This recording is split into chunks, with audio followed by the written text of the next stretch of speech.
In a crowded street filled with noise, traffic, and the scent of everyday cooking, a new food seller appeared without warning.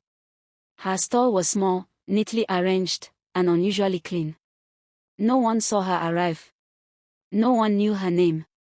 Yet by the next day, her presence could not be ignored. The aroma from her food was irresistible. It was richer than anything the town had ever smelled.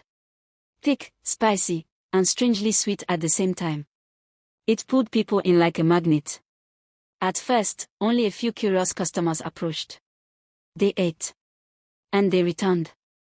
By the end of the week, her stall had become the busiest spot on the street. Workers abandoned their usual canteens. Drivers parked just to buy a plate. Even those who could barely afford it found themselves craving her food. There was something unusual about the way people reacted after eating. Their eyes lingered. Their expressions softened. Some even smiled to themselves without reason, as if trapped in a quiet, private pleasure they could not explain. Then the disappearances began. It started with a young man who sold phone accessories nearby. He was a regular customer. One evening, he bought food as usual, and was never seen again. People assumed he traveled. Then another person vanished.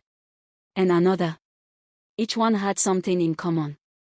They were all loyal customers of the strange food seller. Whispers began to spread. People noticed something unsettling: the woman never went to the market.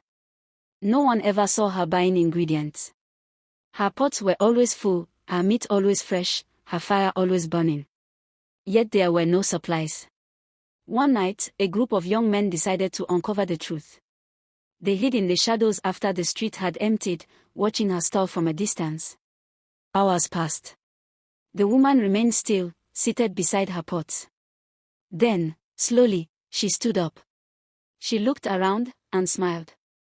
The fire beneath her pot suddenly grew stronger without anyone touching it. Then she reached behind the stall and dragged something heavy into the light.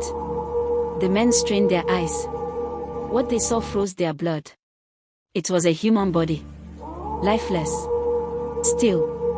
Before they could react, the woman lifted her head sharply, as if she could sense them watching. Her eyes glowed faintly in the darkness. The men ran.